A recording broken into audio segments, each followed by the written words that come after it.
ఈరోజే ఆశ్వయుజ శుద్ధ చవితి దేవీ నవరాత్రుల్లో 4వ రోజు ఈరోజు అమ్మవారిని మహాలక్ష్మీదేవి రూపంలో అలంకరణ చేస్తారు.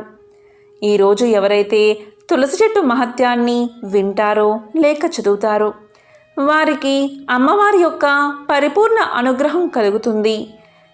హిందూ సాంప్రదాయంలో తులసి చెట్టును పవిత్రమైన మొక్కగా హిందువులు పూజిస్తారు. కానీ తులసి మహిమ గురించి చాలామందికి తెలియదనే చెప్పాలి. తులసి మొక్క మహిమ గురించి విన్నా, చదివినా, చెప్పినా, వినిపించినా సకల శుభాలు కలుగుతాయి. పాపాలన్నీ తొలగి కోటి జన్మల పుణ్యం వస్తుంది. తులసి అనే పదాన్ని 2 విధాలుగా విభజిస్తారు. తు అంటే మృత్యువు, లతసి అంటే ధిక్కారం చేసేది అని అర్థం. మొత్తంగా తులసి అంటే మృత్యువును ధిక్కారం చేసేది అని అర్థం వస్తుంది. తులసి మొక్క మహిమ గురించి స్కాంద పురాణం, పద్మ పురాణం, వాయు పురాణం, బ్రహ్మ వైవత్తర పురాణం, గరుడ పురాణం మరియు వేదాల్లో కూడా వివరించడం జరిగింది. తులసి మొక్క మొదట్లో సమస్త తీర్థాలు, మధ్య భాగంలో సమస్త దేవతలు, కొనలయందు సమస్త వేదాలు ఉంటాయి. తులసి మొక్కను దర్శించి ఒక్క నమస్కారం చేస్తే చాలు బ్రహ్మహత్య మొదలైన ఘోర పాపాలు సైతం నశించి కోటి గోవులను దానం చేసిన ఫలితం కలుగుతుంది.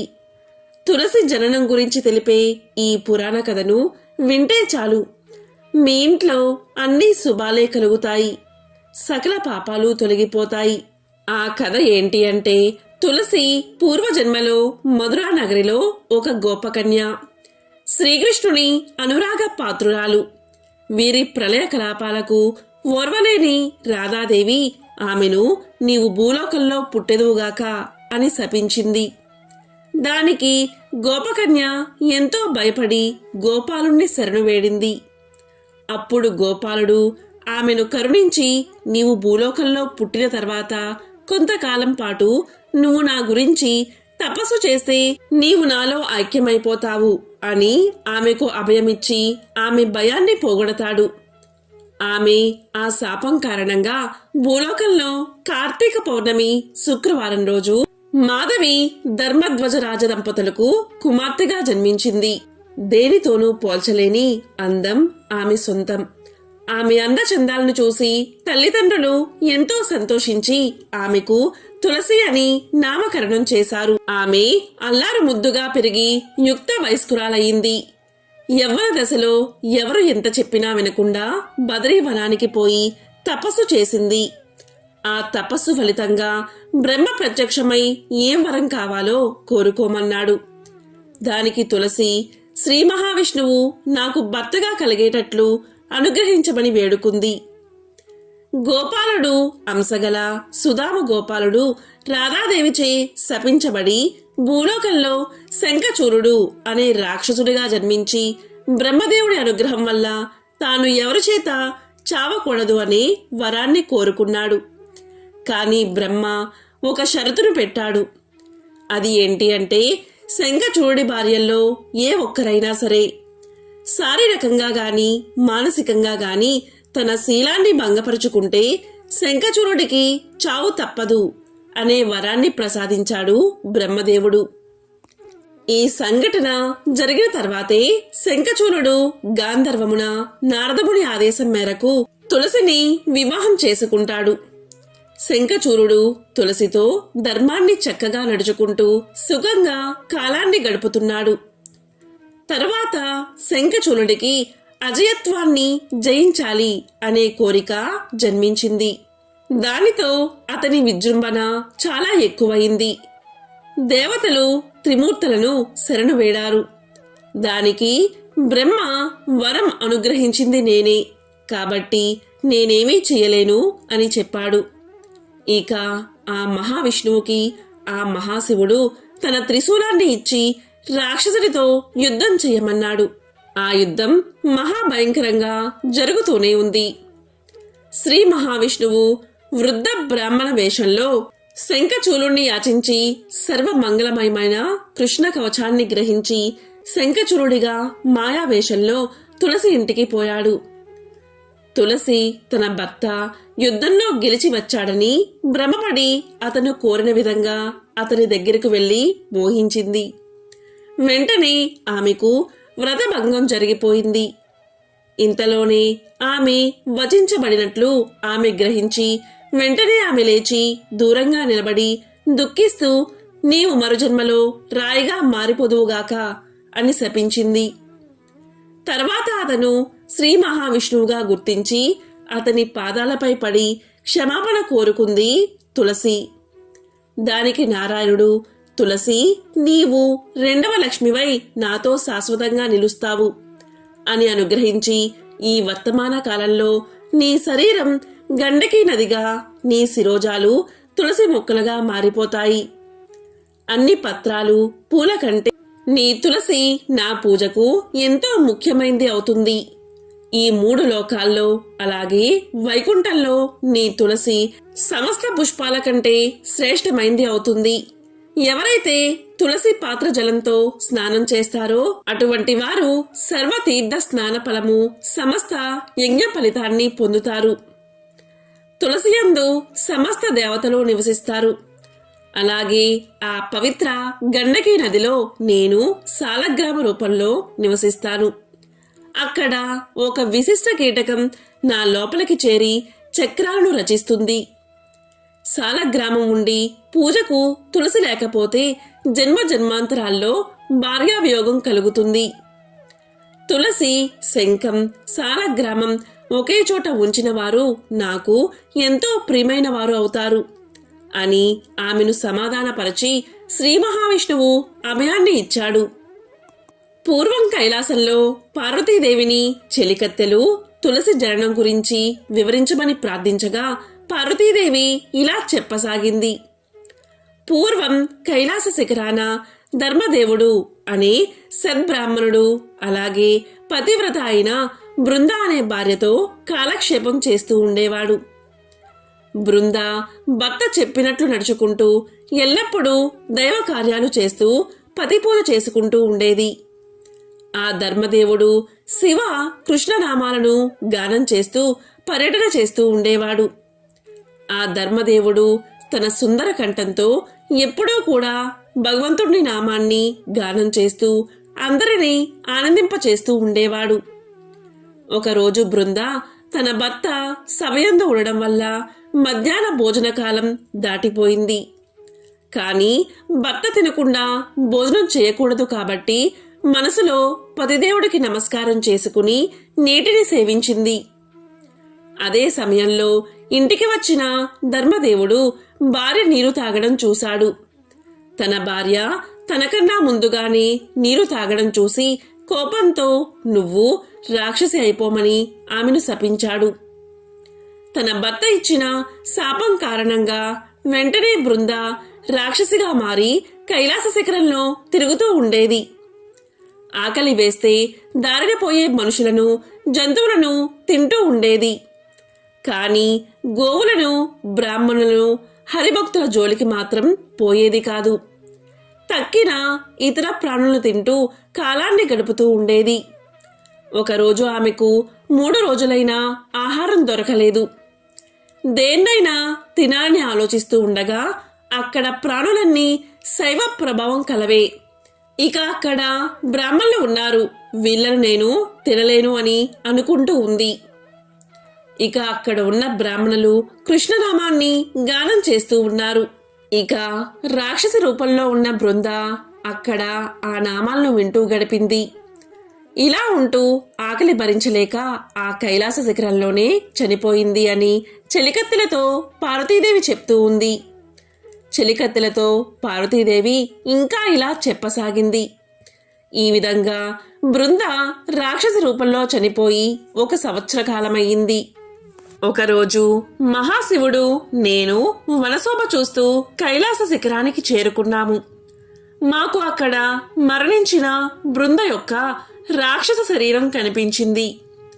ఆ శరీరాన్ని చూసి మేము ఎంతో ఆశ్చర్యపోయాము.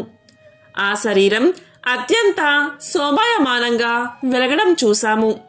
అప్పుడు మహేశ్వరుడు నాతో, చూసావా, విష్ణు భక్తుడైన బ్రాహ్మణుడి భార్య పరమ వైష్ణవి అయిన బృంద దైవవశమున రాక్షసై ఇక్కడ దేహాన్ని త్యాగం చేసింది. ఈ శరీరం ఏ విధంగా ప్రకాశిస్తుందో చూసావా? దేహం వదిలి సంవత్సరమైనా కూడా చెడిపోకుండా శోభాయమానంగా వెలుగుతూ ఉంది. చూడు, ఆ శోభకు కారణం ఈ బృంద చివరి క్షణాలలో ఆకలితో కృష్ణనామం జపిస్తున్న గానాన్ని విన్నది. ఆ విధంగా బృంద కోటి ఈశ్వరుల కాంతుల వలె వెలుగుతూ ఉంది. ఈ బృంద ధర్మదేవుని భార్య దైవవశమున రాక్షసి అయ్యింది. ఈమె బ్రహ్మహత్య చేయలేదు. ఇలాంటి ఉత్తమురాలి భక్తి వృధా కాకూడదు. ఈ బృంద భూలోకంలో వృక్ష రూపం ధరించి శ్రీ మహావిష్ణువుకు ప్రీతిని కలగజేస్తుంది.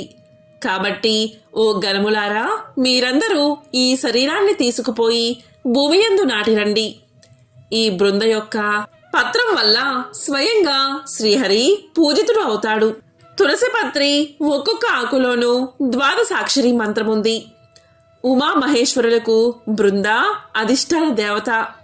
తులసి ఆకులతో ఏ భక్తులైతే విష్ణువును పూజిస్తారో అలాంటి వారి ఎలాంటి పాపాలైనా తొలగిపోతాయని ప్రమదగణాలకు తెలియజేశాడు మహేశ్వరుడు. ఇక అదే సమయంలో ధర్మదేవుడు బృందావియోగం వల్ల దుఃఖిస్తూ క్షీణించి అక్కడికి వచ్చాడు. బృందా అంటూ విలపిస్తూ అక్కడికి వచ్చాడు. ఓ ప్రియా, నీవెక్కడా? నేను మహాపాపిని, నిర్దోషివైన నిన్ను రాక్షసి కమ్మని శపించాను. నేను ఉత్తమ మానవుణ్ణి కాదు అని తన్ని తానే నిందించుకుంటూ అక్కడికి వచ్చాడు. అక్కడ పరమేశ్వరుణ్ణి చూసి సాష్టాంగ నమస్కారం చేశాడు.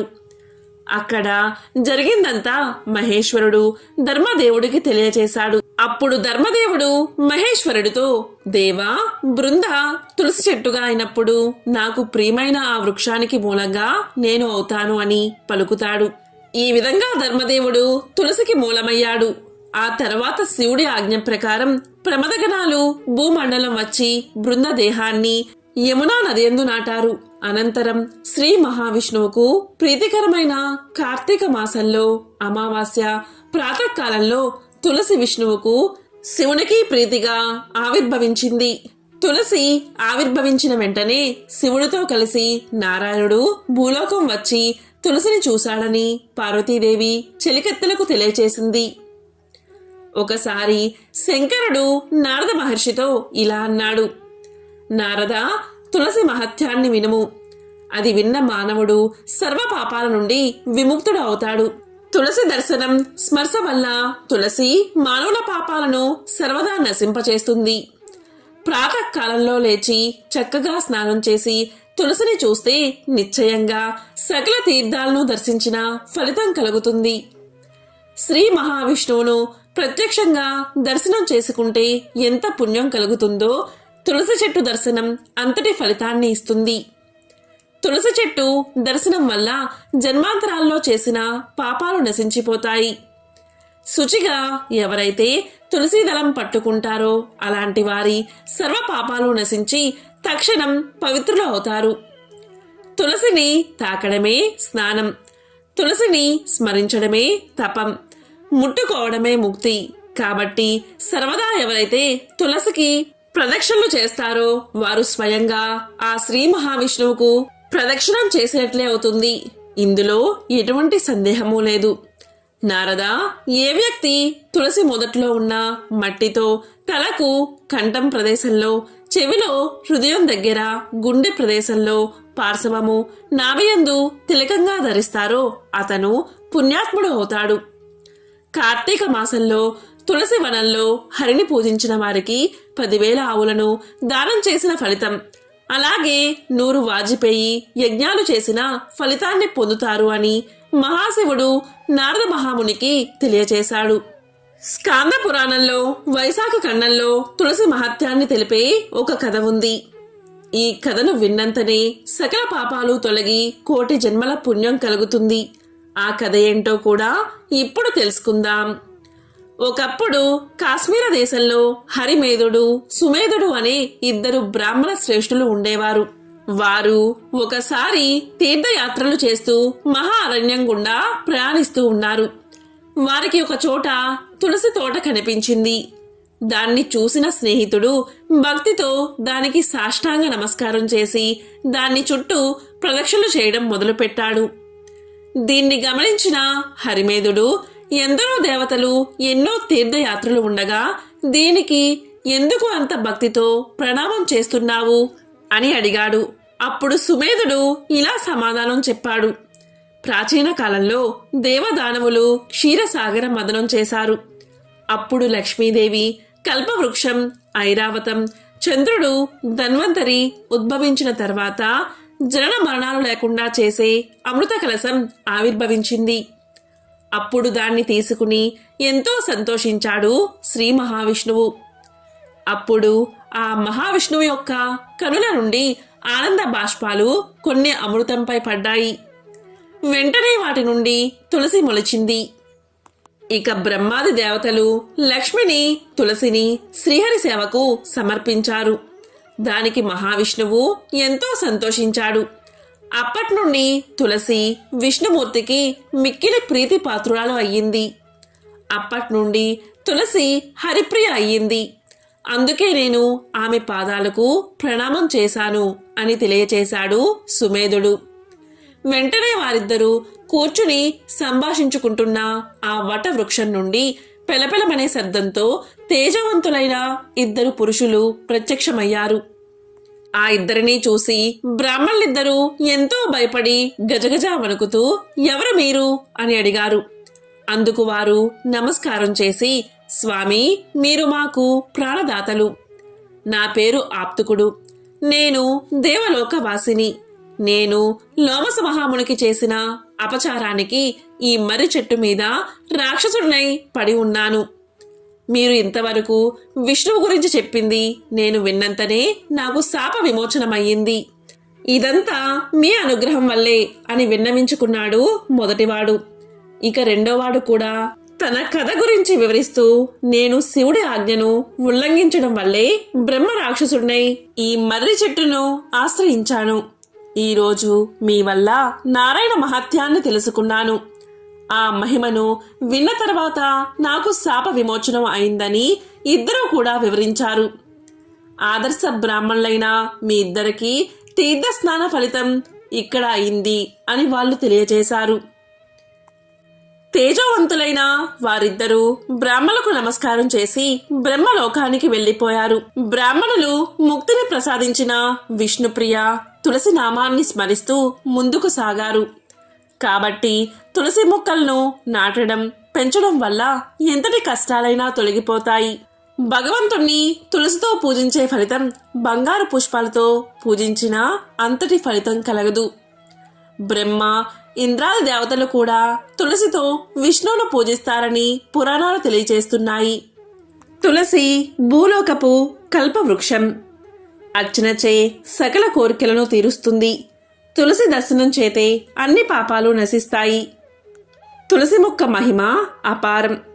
బిల్వము అంటే మారేడుదలం శివుడికి ఎలా ప్రీతికరమో అలాగే విష్ణువుకు తులసి ప్రీతికరమైనది. తులసి పత్రంలో అగ్రభాగమున బ్రహ్మ, నడుమ కేశవుడు, కాండమున శివుడు, శాఖలలో అష్టదిక్పాలకులు ఉంటారు. లక్ష్మి, గాయత్రి, సరస్వతి, సచీదేవుల నివాస స్థానమే తులసి పత్రము. తులసి సత్వగుణము యొక్క స్వరూపము. తులసి జన్మ వృత్తాంతం, మహిమ గురించి దేవీ భాగవతంలోను, పద్మ పురాణం స్కాందములోను, అగస్త్య సంహితలోను, బ్రహ్మ వ్యవర్థములోను, గణేశ ఖండములోను, హరిభక్త విలాస ధృత విష్ణు మాయామలములోను, ప్రహ్లాద సంహితలోను, విష్ణు ధర్మోత్తరంలోను, గర్గ సంహితలోను, శ్రీ మహాభాగవతంలోను వివరించబడి ఉంది. తులసి స్వయంగా శ్రీ మహాలక్ష్మి స్వరూపం. అందుకే శ్రీ మహావిష్ణువుకు అత్యంత ప్రీతికరమైనది. తులాభారంలో సత్యభామ సమర్పించిన సకల సంపదలకు లొంగక రుక్మిణి సమర్పించిన ఒక్క తులసి దళానికి బద్ధుడయ్యాడు శ్రీకృష్ణుడు. తులసిని ఎన్నో విధాలుగా స్తుతించారు మన సనాతన ధర్మంలో.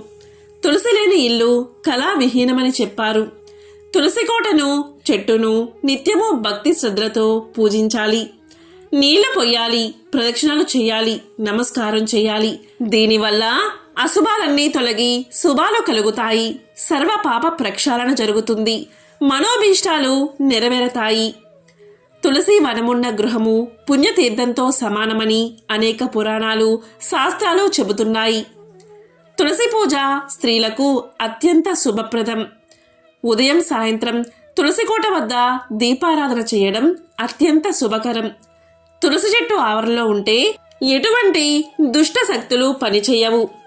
ఒక చెంబుతో నీళ్లు, పసుపు, కుంకుమలు తీసుకుని తులసి చెట్టు వద్ద నిల్చుని ఈ విధంగా ప్రార్థించి పూజించాలి.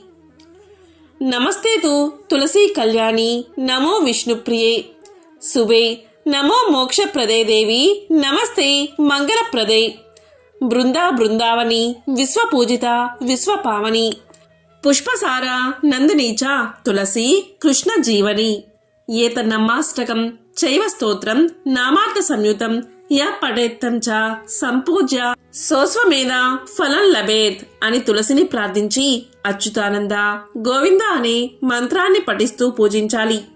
తరువాత ఈ కింది శ్లోకాన్ని ప్రార్థనాపూర్వకంగా పఠించాలి. యన్మూలే సర్వతీర్థాని యన్మధ్యే సర్వదేవతా యదగ్రే సర్వవేదాచ్చ తులసీం త్వాం నమామ్యహం అని చెంబులోని నీళ్లను తులసి చెట్టు మొదట్లో పోసి నమస్కారం చెయ్యాలి. తులసి శ్రీసఖి శుభే పాపహారిణి పుణ్యదే నమస్తే నారదృతే నారాయణ మనఃప్రియే అని తులసి కోట లేదా చెట్టు చుట్టూ ప్రదక్షిణం చెయ్యాలి. దీనివల్ల కర్మదోషాలన్నీ తొలగిపోతాయి. పూజ కోసం తులసి పత్రాలను ఎలా కొయ్యాలి అన్నదానికి సనాతన ధర్మం ఒక పద్ధతిని తెలియచేసింది. ఆ వివరాలు ఏంటో తెలుసుకుందాం. పూజ చేయడం కోసం తులసి దళాలను తెంపిన చేతులు ఎంతో ధన్యాలు అని స్కాంద పురాణం తెలియచేస్తుంది.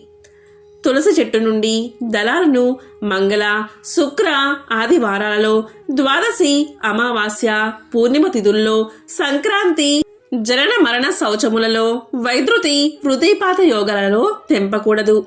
ఇది నిర్ణయ సింధులో విష్ణు ధర్మోత్తర పురాణంలో తెలియచేయబడినది. తులసి లేకుండా భగవంతుడి పూజ సంపూర్ణం అయినట్లు కాదు. ఇది వరాహ పురాణంలో చెప్పబడింది. కాబట్టి నిషిద్ధమైన రోజులలో, తిథులలో తులసి చెట్టు కింద స్వయంగా రాలిపడిన ఆకులతో, దళాలతో పూజ చెయ్యాలి. ఒకవేళ అలా కుదరకపోతే ముందు రోజే తులసి దళాలను తెంపి దాచుకుని మరుసటి రోజు ఉపయోగించవచ్చు.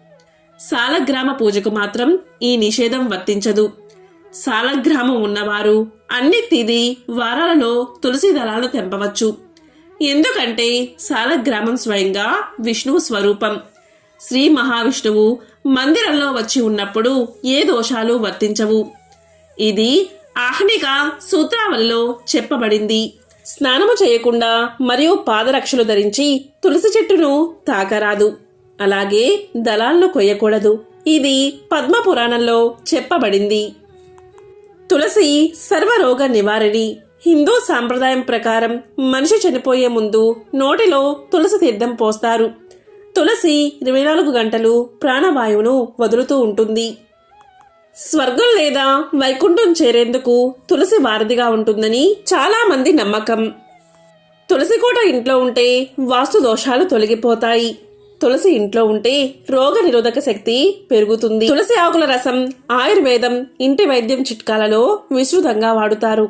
జలుబు, తలనొప్పి, పొట్టుకు సంబంధించిన వ్యాధులు, వాపులు, గుండె జబ్బులు, మలేరియా వంటి చాలా రకాల రుగ్మతలను ఇది నయం చేస్తుందని శాస్త్రాలు చెబుతున్నాయి. తులసి ఆకుల్లో ఎన్నో ఔషధ గుణాలు ఉన్నాయి. ఈ ఆకులు నాడులకు ఔషధంలా జ్ఞాపక శక్తిని పెంపొందించేవిగా పనిచేస్తాయి. అంతేకాకుండా ఇంటి పెరట్లో తులసి ఉంటే రోగ నిరోధక శక్తి పెరిగి జబ్బులు రాకుండా తోడ్పడుతుంది. కాబట్టి ఎంతో విశేషమైన పవిత్రమైన తులసి మహత్యం వింటే చాలు సకల శుభాలు కలుగుతాయి. కోటి జన్మల పుణ్యం మీకు కలుగుతుంది. ఓం హ్రీం శ్రీం శ్రీ తులసీ దేవ్యై నమః.